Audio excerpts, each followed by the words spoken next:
الحمد لله رب العالمين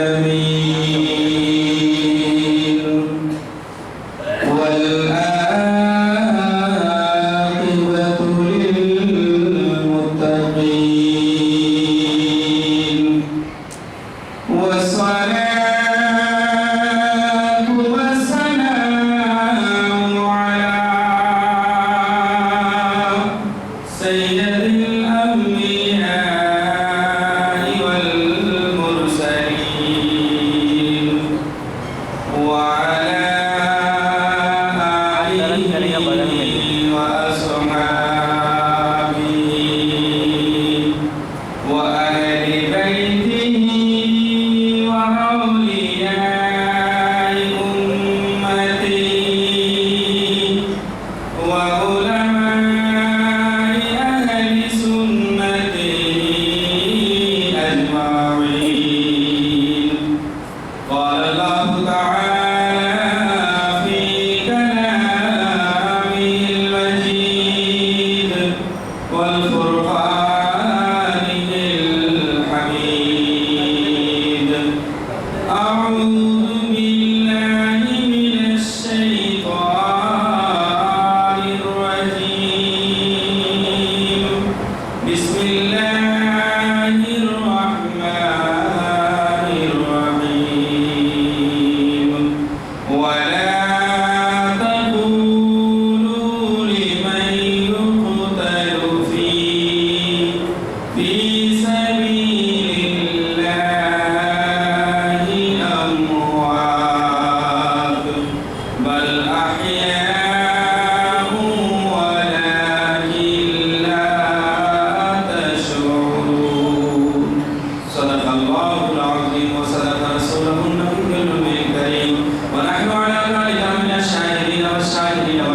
তাহলে আমাদের অন্তর জগমগ হয়ে যাবে।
আজকে পবিত্র মাস মুহররমুল হারামের ৫ম তারিখ।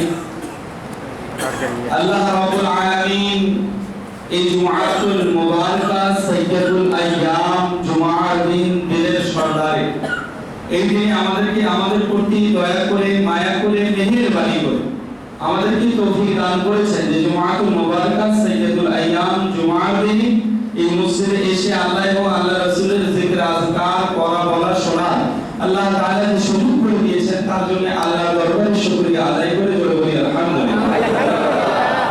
আরেকবার বলে দিই আলহামদুলিল্লাহ। যেহেতু আমি তেলাওয়াতে কোরআন শরীফ থেকে একটি আয়াতে খানা তেলাওয়াত করেছি কোরআনুল কারীম থেকে, যে আল্লাহ তাবারক ওয়া তাআলা দ্বিতীয় পারা দ্বিতীয় পৃষ্ঠার মধ্যে ইরশাদ করেন ওয়ালা তাকুলু লিমান ইউকতালু ফি সাবিলিল্লাহি আমওয়াত ওয়ালা সুবহানাল্লাহ বাল আহইয়াউ ওয়ালাকিন লা তাশউরুন ওয়া সুবহানাল্লাহ।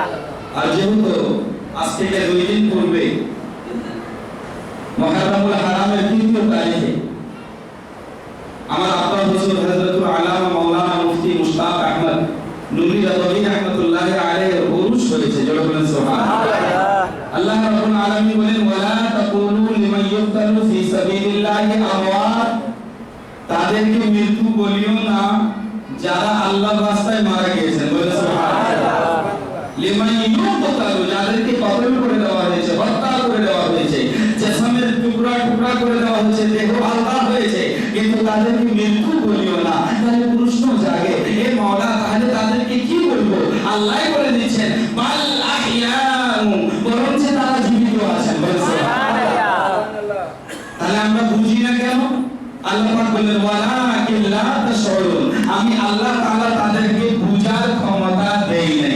সুবহানাল্লাহ। তোমাদেরকে বুঝার জ্ঞান দেই নাই, আমি বুঝার ক্ষমতা দেই নাই। আর যদি জ্ঞান আল্লাহ না দিয়ে থাকে তাহলে কে আছে বুঝতে পারবে?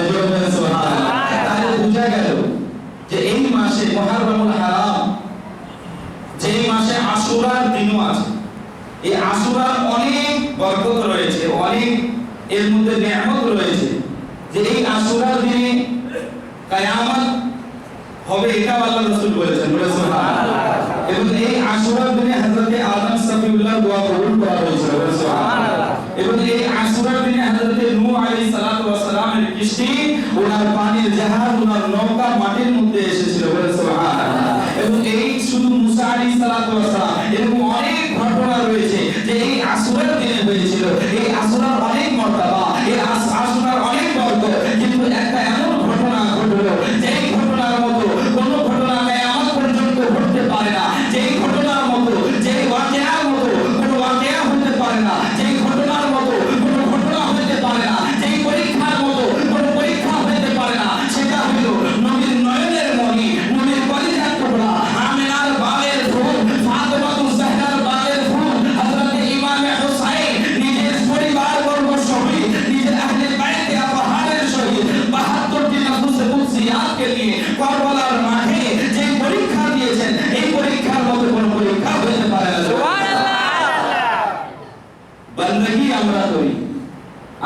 হুজুর কি বলতেন, বন্দগি কা জাহান হক আদা হো গয়া, বন্দগি কা জাহান হক আদা হো গয়া, নাম উসে দশ का करबला हो गया, नाम उसे दश का करबला हो गया, करबला आज़माइश का मेयार है, करबला आज़माइश का मेयार है, हश्र के लिए फैसला हो गया, हश्र के लिए फैसला हो गया। আল্লাহ রাব্বুল আলামিন কুরআনুল কারীমের মধ্যে ঘোষণা দেন, ওয়ালা তাকুলু লিমান ইউকতালু ফি সাবিলিল্লাহি আমওয়াত। আমার মহান রব্বুল আলামিন ইরশাদ করে দিলেন, এখান থেকে বোঝা গেল ওই ইমামে আলী মাকাম, ইমামে তৃষ্ণাকাম, যাকে বলা হয় ইমামে হুসাইন, এবং দুই ভাই হলেন, একজন হলেন ইমামে হাসান এবং ইমামে হুসাইন। আল্লাহর রাসূল সাল্লাল্লাহু আলাইহি ওয়াসাল্লামকে বলা হলো, ও নবীজি, একটি দুইটি তিনটি চারটি নয়, আমার কাছে কিতাব মওজুদ আছে, এরকম করে 32 জায়গা এবং 35 জায়গা এমন রিওয়ায়াত করেছেন যে আল্লাহর রাসূল সাল্লাল্লাহু আলাইহি ওয়াসাল্লাম আগে থেকে জানতেন আমার হুসাইন কারবালার মাঠে শাহাদাত গ্রহণ করবে। শুধু এতই নয়, এতই চিন্তা করার বিষয় আছে, আল্লাহর রাসূল সাল্লাল্লাহু আলাইহি ওয়াসাল্লাম এমন আকা ও মাওলা মাদানী তাজদার সাল্লাল্লাহু আলাইহি ওয়াসাল্লাম নিজের নামাজকে ট্রেনিং দিলেন, নিজের নামাজকে এমন ভাবে দিলেন, এমন ভাবে নিজের নাতিকে আমলদার বানিয়ে দিলেন। আপনার হাতে এমন পতাকা দেওয়া হবে যেটা হলো বিজয়ের পতাকা, আপনি হবেন জান্নাতি নওজওয়ানদের সর্দার।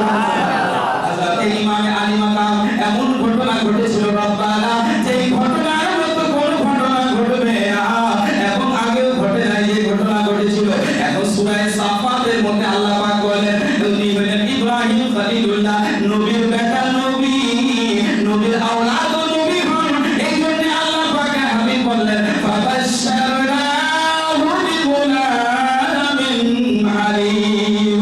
আল্লাহ পাক সুসংবাদ দিয়েছেন, তোমাকে একটা আমি সুসংবাদ দিলাম, একটা জ্ঞানী ছেলে, এবং ওই জ্ঞানীর ছেলের কখন হইল, যখন ফালাম্মা বালাগা মা'হুস সা'য়া ক্বালা ইয়া বুনাইয়া ইন্নী আরা ফিল মানাম আন্নী আযবাহুকা ফানজুর মাযা তারা।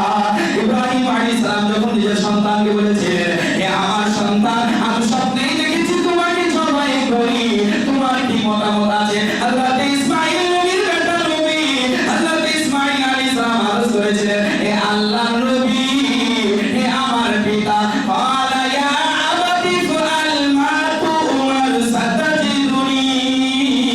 হে আমার আব্বা জান, আপনি করে যান যার আদেশ আমরেছে না, যেটার হুকুম আপনি পেয়েছেন, জোরে বলেন না সুবহানাল্লাহ। যার আদেশ পেয়েছেন সেটাই আপনি করে যান। তুমির, হে আমার বাবা, আপনি করে যান, হে আমার আব্বা জান, আপনি সেটাই করে যান যেটার আদেশ পেয়েছেন। আমার ফালাম্মা, আমার নিজের পিতাকে বলেছিলেন, হে আমার আব্বা, অবশ্যই অবশ্যই আমাকে ধৈর্যকারীর অন্তর্ভুক্ত পাবেন। এখানে একটা মাপ রইল, এখানে একটা স্থান রইল, যেখানে বাপ বেটাকে বলছে আমি কোরবান করব, এখন সেটা ছেড়ে বলে, ও আব্বা জান, আমার চোখের মধ্যে কাপড় বাঁধে দেন, আপনি যেন আমাকে না দেখেন, আমি যেন আপনাকে না দেখি। আর এদিকে নবীর আওলাদের আওলাদ হযরত হুসাইন কারবালার মাঠে যখন 7 তারিখে পৌঁছে গেলেন, 7 তারিখ থেকে পানি বন্ধ করে দেওয়া হলো, পানি খান না। এরকম যখন যুদ্ধের 9 তারিখে যুদ্ধ ঘোষণা করা হলো এবং 10 তারিখে জুমার দিন ছিল, আজকে যেমন জুমার দিন, সেই দিনও জুমার দিন ছিল। এদিকে হযরত আলী আকবরকে ফজরের সময় বলা হলো, আপনি আযান দিন, আর যাকে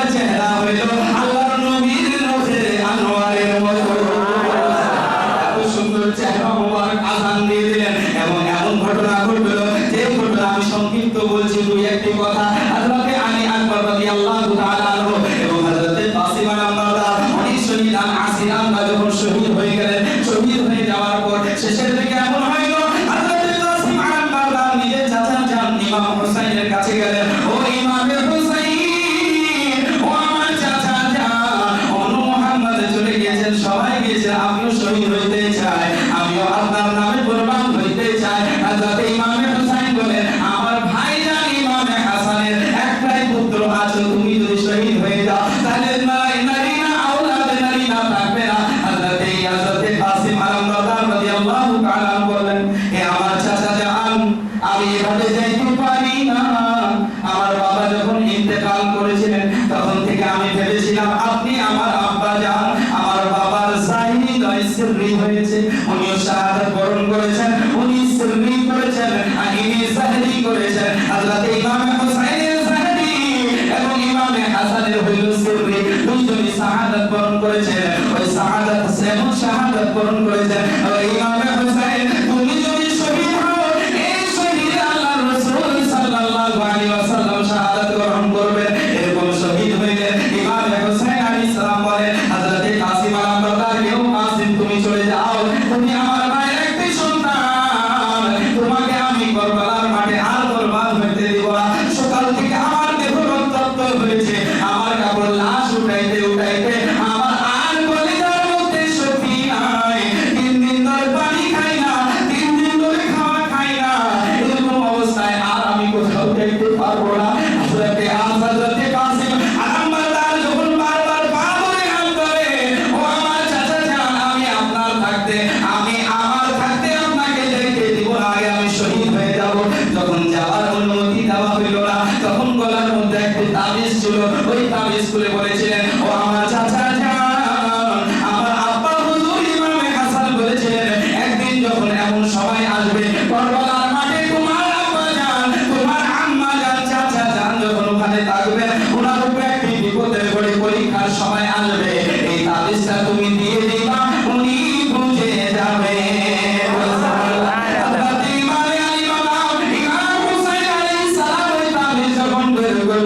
ওই তাবিজের মধ্যে ইমামে হাসানের চিঠি ছিল, ওই চিঠির মধ্যে সালাম করেছিলেন, আসসালামু আলাইকুম ইয়া হুসাইন, হে হুসাইন তোমারে সালাম জানাই, তোমার বড় ভাই আমি ইমামে হাসান বললাম, যেই দিন কারবালার মাঠে তোমার পরীক্ষার সময় চলে আসবে, আমি ইমাম হাসান থাকবো না, আমার উপরে ছেলে থাকবে। ইমামে হাসান যদি না থাকে, আমার ছেলেকে তুমি যুদ্ধের মাঠে যাইতে দিবে, তাহলে আমি কিয়ামতের দিনে খুশি হয়ে যাব।